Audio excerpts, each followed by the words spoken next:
Yeah, Cincinnati traveling to Baltimore to take on the Ravens. I think Munaf, the biggest story in this one, Joe is back, baby. He's already saying it on his socials. He's proclaiming Joe Burrow returning to the Cincinnati Bengals, which, by the way, shout out to Joe Flacco for keeping the seat warm there in that one as well. Because, it wasn't like he let the house burn down. It didn't stay up right. It leaned a little, but it didn't burn completely down. But yeah, Joe Burrow back. Cincinnati can't be happier. Get him back to play Baltimore and a tough, tough Baltimore defense. I don't understand it, Rod. I mean, why bring why bring them back, right? Because your season is pretty much over. Your defense has been abysmal. Um, God forbid that something more serious does happen to Joe Burrow and it's season ending that could stretch into something for next season. I don't get it.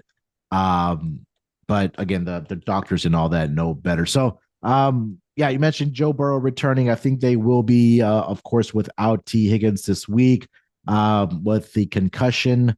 Is what I believe is he's out with. Trey Hendrickson continues to be out as well for the Cincinnati Bengals defense. So I think this is going to be a shootout. I'm not going to second guess this one. I think I like the over in this game. I obviously want the Cincinnati Bengals defense to evolve. 51 and a half is the number right now. The Ravens laying a touchdown here, but I think Joe Burrow, shockingly, will be able to keep it, or not shockingly, but I think they'll be able to keep it close. I haven't been overly impressed by the Baltimore Ravens this season, Rod, and especially their last week game against, I believe it was the Jets. They kind of let them hang around before they did pull away in the second half of the game there. Of course, it's the Jets, and they're not going to be putting up a whole heck of a lot of points, but you take a look at their last four opponents, Rod. It was the Dolphins who they beat, coming off that big victory against, I believe it was the Falcons, who was in a Thursday night game. Then they had JJ McCarthy and the Vikings. Then they had the Browns. They won by 7. And then last week against Tyrod Taylor and the Jets. So the schedule of quarterbacks that they've played over the last 3 weeks hasn't been very impressive. You do get Joe Burrow back. The concern is, all right, is he going to have some rust on under his belt? And it take him a little bit to get up to speed and get his legs back under him. It's possible.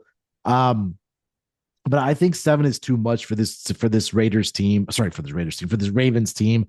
They're in a battle for first place against the Steelers, and of course, the Steelers would love nothing more than for the Bengals to play a little bit spoiler in this game on Thursday night as we end the Thanksgiving day there. But I'm going to take the +7 here with the Cincinnati Bengals. I think Jamar Chase has a big game.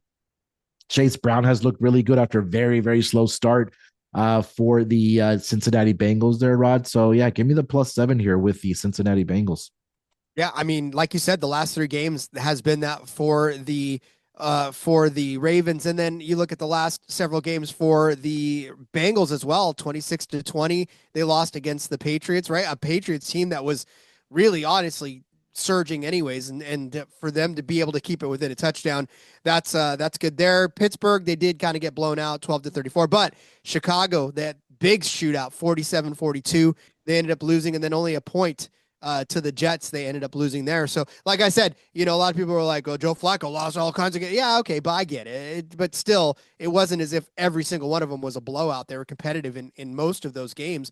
3 of those 4, to be exact, they were competitive. And so, yeah, with Joe Burrow coming back, this 7 points seems like a very, very big spread for this. And like you said, I know the Ravens are obviously home, and this is a big emotional game, but at the same time, like, they haven't been putting guys away either on this. 28-6 obviously was their biggest win in that span. And so, yeah, I mean, I'm with you on this one. Give me the Bengals and the points. I think Baltimore may end up winning, but I don't think that the Bengals are going to let it get too far out of reach. And listen, honestly, too, Munaf, I just don't think that this is going to be a game in which one team pulls off to a huge lead anyways. So I think it's going to be a back and forth struggle all day. Yeah, since the 2018 season, when the Baltimore Ravens are home favorites, they're just 26-33-1 against the number, only covering at about 44% there. And in division games in that same span, it's a little bit better, but they're still under 500. So if you faded them in their division games, you'd be slightly profitable, but they're 22-24 against the number in division games when they are are a favorite. I think it's a great teaser leg. If you do like the Baltimore Ravens, you want to tease them down to a -1 if you have that 6-point teaser. I think that could be worth a look here. But like I mentioned, I think this could be back and forth and possibly don't be surprised if we see the Cincinnati Bengals pull off the upset here as well. So I think of all the games here, Rod, as far as an underdog that I could win it, I'm going to go with the biggest one at plus 285 with the Bengals. I think they can pull this off. Don't be surprised if the Cowboys also do win, but I just haven't been overly impressed with this Ravens team thus far this season. Yeah, I mean, historically, Baltimore has won the last four, and the biggest margin of victory was 14, but it's been a 35-34 win for the Ravens. The last time they met, 41-38. Time before that, 27-24 in one of those games, 24-17. So these teams keep it close when they play each other, and it's like I said, definitely 7 points is usually that realm of possibility. So